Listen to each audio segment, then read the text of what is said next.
अस्सलाम वालेकुम। आप सबको डॉक्टर संधू एजुकेशन चैनल में खुश आमदीद कहता हूँ। हमारा आज का टॉपिक है इम्पोर्टेंस ऑफ ट्रेनिंग। ट्रेनिंग क्यों इम्पोर्टेंट है, क्या अहमियत है इसकी। The development and success of an organization depends heavily on training. कि किसी भी ऑर्गेनाइजेशन की जो सक्सेस है या उसकी जो डेवलपमेंट है वो ट्रेनिंग पे बेस करती है। Both employers and employees of an organization benefit from it। दोनों पार्टीज लाइक एम्प्लॉयर्स और एम्प्लॉइज दोनों को ट्रेनिंग के बेनिफिट्स मिलते हैं। एम्प्लॉयर्स जो हैं उनको एक ट्रेन बंदा मिल जाता है।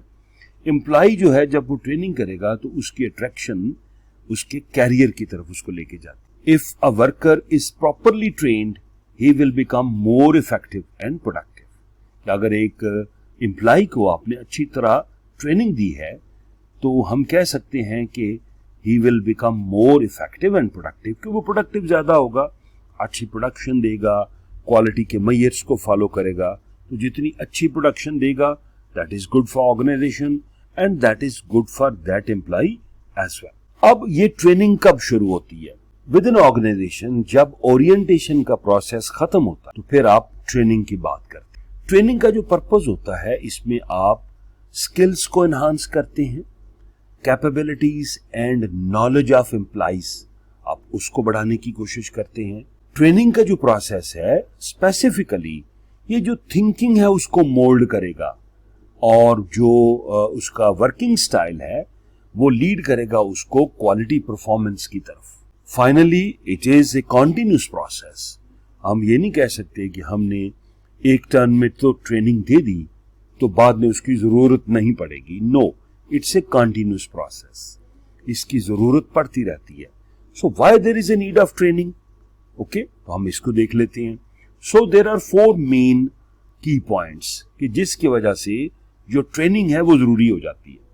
सबसे पहला पॉइंट है न्यू कैंडिडेट्स, कि जब भी आप नया कैंडिडेट विद इन ऑर्गेनाइजेशन लाएंगे तो there is a need of training. तो ट्रेनिंग आपको देनी पड़ेगी।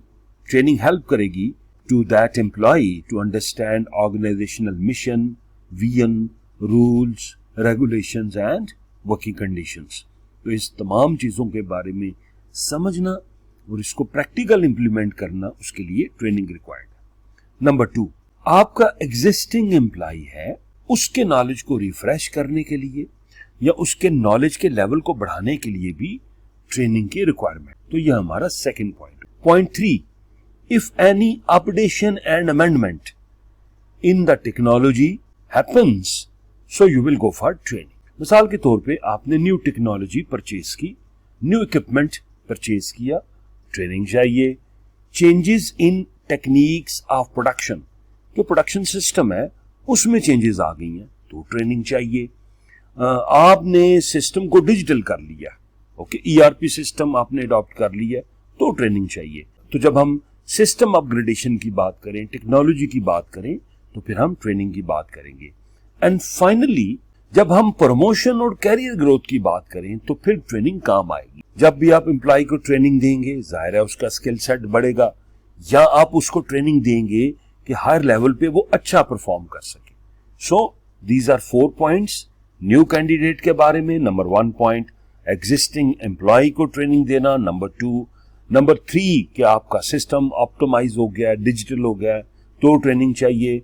एंड फाइनली नंबर 4 कि जब आप प्रमोशन की बात करें या किसी एम्प्लॉय के कैरियर डेवलपमेंट की बात करें तो आप ट्रेनिंग को इंप्लीमेंट करेंगे। So this is our today's topic and I hope you got it. Don't forget to subscribe, like and share. Best of luck.